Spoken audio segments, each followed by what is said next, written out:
Plague Doctor had seen a great deal of death in his time. It was the very nature of the work he devoted his life to. Patients were lost on the operating table or taken from him. Soldiers fell on the battlefield right before his eyes. Even the simple touch of his hand could stop a person's heart. He had watched the world outside turn to hell as the sun destroyed every living thing that wandered into its beams of accursed light. But somehow, even after all that he had witnessed, this latest loss weighed heavy on his heart. He hadn't known Ferdinand well or worked with him for very long, but he had offered comfort and support in a time when all seemed lost. The giant man had been steadfast, loyal, and dedicated to the cause, so devoted in fact, that he gave his very life for it. It was Ferdinand's choice to go that way, to roll the dice and risk his body for the sake of the doctor's work. He knew that, and yet the pain pressed down on him like a dark ocean, uncharted waters that threatened to drown the doctor in a grief he had never felt before. He knew that the work was waiting. He could hear the cries of the fleshy creatures oozing by outside, waiting to be cured of their ailment. Still, he could not pull himself out from beneath the blanket of deep depression that weighed him down. All he could do was lie in his bed, a cot formerly reserved for D-Class prisoners, staring up at the ceiling and feeling the minutes tick by. Eventually, it all began to blur together. With no need to eat, drink, or even sleep, there was nothing to break up the passage of time. "Doctor?" The Plague Doctor lifted his head for the first time in a long time, at the sound of a voice coming from the doorway. There stood Lord Blackwood, the dapper gentleman's sea slug. His rhinopores twitched curiously as he slithered into the room. "Hello, my friend," the doctor sighed. "I say, I've been a bit worried about you, old chap," Lord Blackwood said. "We haven't seen you in quite some time, not since the untimely loss of our dear comrade Ferdinand." "I confess I'm finding it hard to carry on. Does it not seem hopeless to continue the fight against the forces out there? How could I be so arrogant to think I could do battle with the sun itself?" The Plague Doctor rested his head in his gloved hands. "Balderdash!" Lord Blackwood shouted. The doctor looked up at him, startled. "Forgive my outburst, old sport, but that is the grief speaking through you.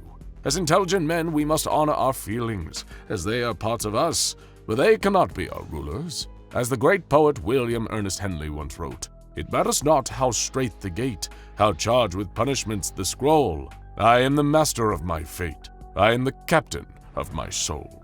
Stirring words, and yet the doctor trailed off. "And yet what?" Lord Blackwood seemed to swell with emotion. "We find ourselves in dire times, yes, but what are we to do in the face of them? Roll over, show our bellies, and embrace defeat? Not I, sir! Never I. I don't believe you should either.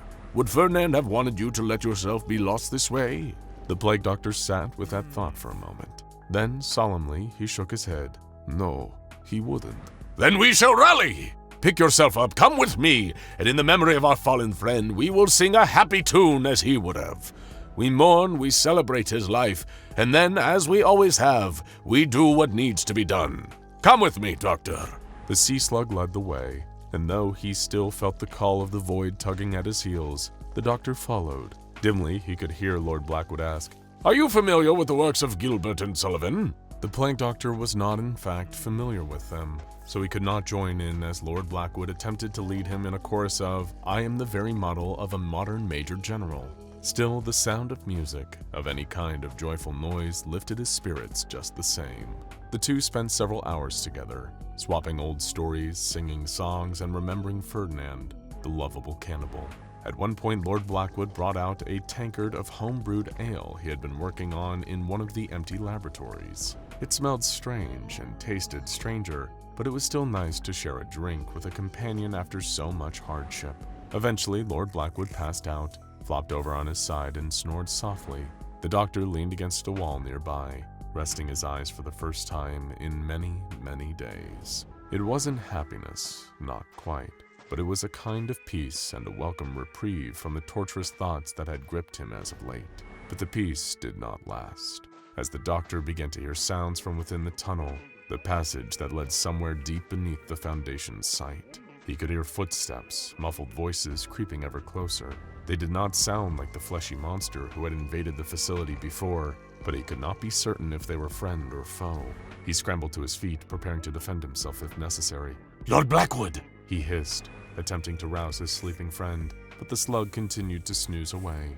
If the need to retreat arose, he would have to use something to scoop up the sleeping slug and carry him to safety. The plague doctor was just picking up a nearby bucket when the first of his unexpected visitors emerged from the darkness. It appeared to be an ordinary human man, wrapped in dark robes that covered his face. His arms were left bare and glinted in the low light. They appeared to be made of metal, though the doctor did not recognize the kind. He removed his robes to reveal a deeply tanned face, black hair, and piercing blue eyes. There was an arcane symbol carved into the man's forehead, just above the gaze that now fell on the plague doctor. A beat of silence passed between the two men, before the doctor finally spoke up. "Please, sir, identify yourself." The strange man stared at him curiously, not quite knowing what to make of him. "My name is Kane, and who are you?" he asked. "I am a doctor," he answered simply. "How did you find this place?" "I had some help." At this, Kane glanced over his shoulder to unseen companions waiting in the shadows. "It is safe here, you can come out." As the plague doctor watched, 3 more figures emerged from the tunnel. First, a man wearing a kind of light-blocking hazmat suit. He removed the suit slowly, exposing blonde hair, green eyes, a tattered, brightly colored t-shirt, and cargo shorts. The man that followed just behind him was wearing a similar suit, and removed it to reveal a lab coat and an unusual necklace hanging around his neck. The final visitor was not a man at all, but a large mass of slime. At first, the plague doctor felt a shock of anxiety, but at a second glance, he recognized the slimy creature. It was SCP-099, the friendly being that often roamed the halls of this very site. It cooed excitedly at the sight of the doctor. Though it knew not to touch him, its pseudopods wiggled in a gesture resembling a wave. "Hello." "Yes, hello, my friend," the plague doctor smiled. "But who are the rest of you?" His eyes settled on the amulet around the third man's neck. He had seen it somewhere before. "Ah, Dr. Bright, I presume? I'm afraid I did not recognize you with this new face." Dr. Bright grinned broadly. "Yep, it's me. Little Apocalypse can't keep Dr. Bright down. Good to see you again, Doctor. This is SCP-007. He gestured to the blonde man. You can call me Guy." He stuck out a hand to shake, but the doctor shook his head. "It would be best if I did not, but it is a pleasure to make your acquaintance." "And you've already met SCP-073, Kane?" Dr. Bright nodded to the man with the metal arms. "Of course, this little guy needs no introduction." He patted SCP-999, which wrapped its pseudopods around his hand, and gave it a friendly squeeze. "I had him with me at Site-17 for some cross-testing when everything went to hell. Good thing, too. Never needed an emotional support slime more in my life." "Dr. Bright was in a room near mine when the alarms began to sound," Kane explained. "As soon as it became clear something truly disastrous was happening, we retreated underground with as many supplies and survivors as we could." "And where were you?" the plague doctor asked Guy. I was out of town." The guy grinned at his own joke. "I popped into a forest dimension, like the Amazon, but it went on forever. Oh, it was beautiful, but the mosquitoes were the size of my head, and I couldn't wait to get back. When I did, though, everyone was gone. Nothing but the alarms going off over and over and over again. Luckily, this guy," he patted Kane on the back, "found me before those melty things outside did." Those who have succumbed to the sun sickness. I know them well." The plague doctor's face fell. "We lost a member of our party to them not long ago." "I am sorry for your loss," Kane said, and his face made it clear that he really meant it. "We have supplies if you need them." He pulled a small cart from the tunnel. "Generators, food, clean water, weapons. We're happy to share in exchange for shelter here."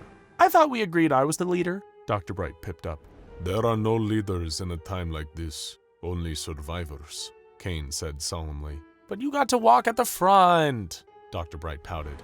"Thank you, all of you." The plague doctor's heart swelled with gratitude at the gesture, at the knowledge that there were still allies in this nightmarish world. "Doctor, are we having company?" Lord Blackwood awoke behind him. "Yes, my friend, it appears we are." The next few weeks passed comfortably, almost joyfully, a far cry from the gray fog of sadness that had lingered in the aftermath of Ferdinand's passing.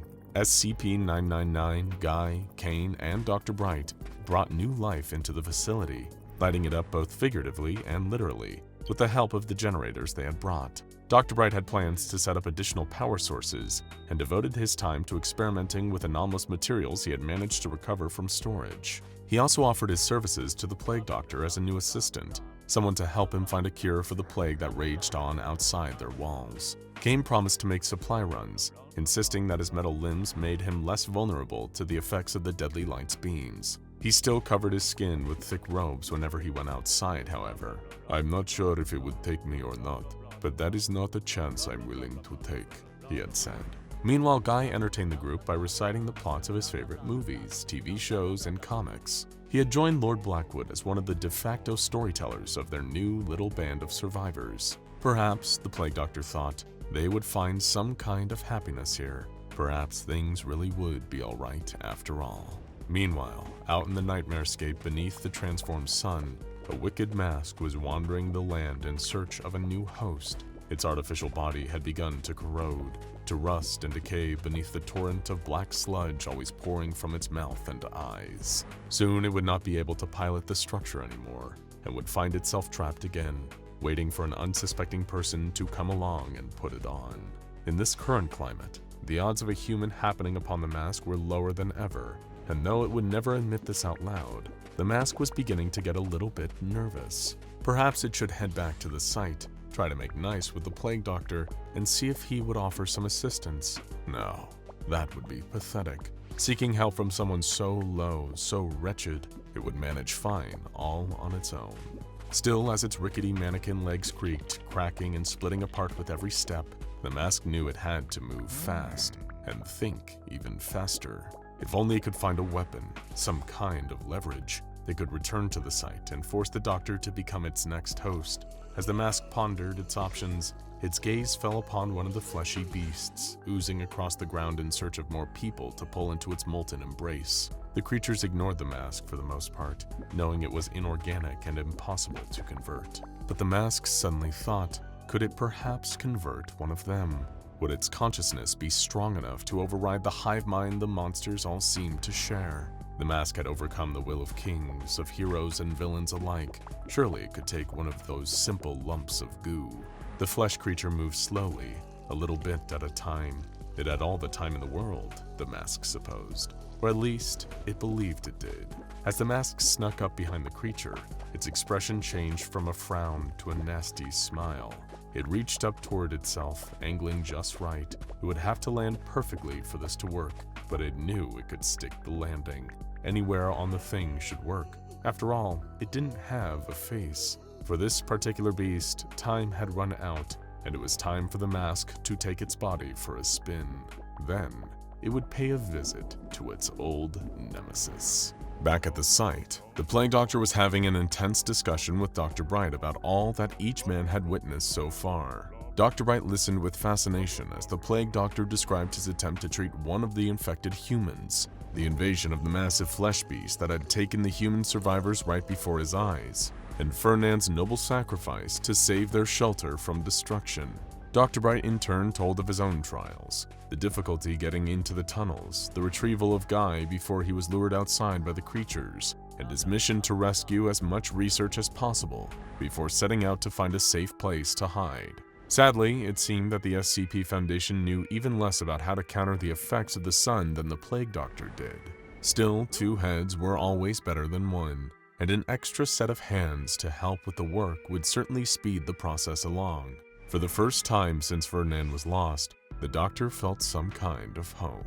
"All we need to do now," the Plague Doctor said, "is procure another test subject. This will of course be rather difficult, as it is perilous to venture outside. Perhaps we could appoint some manner of task force?" Dr. Bright nodded. "Oh, we could try that. Kane's done pretty well going out there so far. Maybe he can bring us back something next time he goes out for supplies." The Plague Doctor opened his mouth to agree, but before he could say another word, he heard something knocking against the window. This particular window had been treated to filter out the deadly light some time ago, seemingly by accident, but the Foundation was making the glass resistant to other forms of attack. Through its tinted glass, the Doctor could make out a strikingly familiar face, the porcelain mask with the permanent smile staring in at him. "Hello, Doctor." The mask laughed, black slime pouring from its mouth with a gurgling sound. "Villain!" the Plague Doctor spat. "What do you want from me?" "Why must you assume I want something from you? Perhaps I've just come by to pay you a friendly visit." The mask's voice was smug, gloating. Because you, sir, are no friend of mine. The plague doctor crossed his arms defensively. Oh, you have guests, I see. Dr. Bright, I'm surprised you made it this far. The mask cackled at the sight of the man. Should have known you'd made it. I've heard cockroaches can survive anything. Dr. Bright shot back. Have you come here to trade verbal blows? The plague doctor asked. Or with a true purpose in mind? Why, doctor, I came here to visit you, and to show you something wonderful. Though it was impossible, the mask's grin seemed to widen. What could you possibly have to show me? The plague doctor was growing irritated, tired of the mask's games. My new body, of course. Oh, silly me, you can't see it when I stand this close. Let me just back away and give you a better look. With a horrible squelching sound, the mask's face retreated from the window. Before the doctors could even stop to ask one another what it might be, the terrifying answer was right in front of their faces. The mask was not piloting an ordinary bipedal host, but rather had positioned itself somehow on top of a massive mound of gelatinous flesh. It was one of the enormous beasts that had previously tried to invade through the tunnel, the amalgamation of dozens of melted people, stuck together into a revolting ball of molten skin, bone, and muscle. Do you like it? The mask asked. I've been building it for days. It started small, you see, just one person, though I could scarcely call it one anymore. So warped and pathetic. Sad. I could just cry. The mask flickered to a frowning face just for a moment, and then the smile was back. But I won't. It was so easy to drop myself right onto the thing, and before I knew it, I had a lovely new vessel, so malleable, so indestructible, and so very easy to expand. So simple to just, it flexed one of its tentacles, snatch up anything I see, pull it out into the light, and let it become a part of me. Not that anything had a choice. You're a monster! Dr. Bright exclaimed. Yes! Isn't it marvelous? The mask tossed its head back with a cackle. And I haven't even told you the best part yet. I'm not finished growing, you see. I need more. Always more. And you two and whatever sad, silly little creatures you have in there with you will make the perfect addition. I've been waiting for the opportune moment, and I think now is a perfect time. Don't you agree? You'll be waiting a long time, Dr. Bright said. We will never go outside, devil, the plague doctor added. That is perfectly fine, gentlemen, perfectly fine. I'll just come to you. The mask leaned back and with all of its might, threw its massive body against the wall with a crash. The building shook with the impact, rattling from the blow. Can it break through? Dr. Bright asked, wide-eyed. I'm afraid I cannot say for certain, the plague doctor said solemnly. These monsters, they're unlike anything I have ever studied before. Same, Dr. Bright grimaced. All the while, the mask continued its assault on their hiding place. As it collided with the wall again and again, the two doctors heard a sound that made their stomach drop. The sound of something splintering apart. It was working. The wall was beginning to give way. Dr. Bright, the plague doctor cried. We must retreat. Do you know of a safe place to which we can flee? I think I just might. Dr. Bright nodded. Quickly, gather the others. We have no time to waste. Dr. Bright and the plague doctor assembled the rest of their ragtag group. Kane was engaged in a lengthy conversation with Guy, while SCP-099 played with a wind-up toy car it had found. Lord Blackwood was brewing another batch of his unusual ale. They were all shocked at the news of the sudden invasion, but as fast as they could, they gathered their supplies, a few weapons, and the remaining generators. Then they headed back into the tunnels, but not before Kane made one final defensive move. Using his anomalous strength, he dragged an enormous steel cabinet in front of the entrance, blocking it from view. If the mask did break in, hopefully it would not be able to see where they had gone. Then, together, they left the little slice of familiarity they had carved out in this frightening new world and set off into the unknown. Now go check out When Day Breaks, SCP-049, and SCP-001. Can SCP-049 finally cure when day breaks? For the first two parts of this epic tale.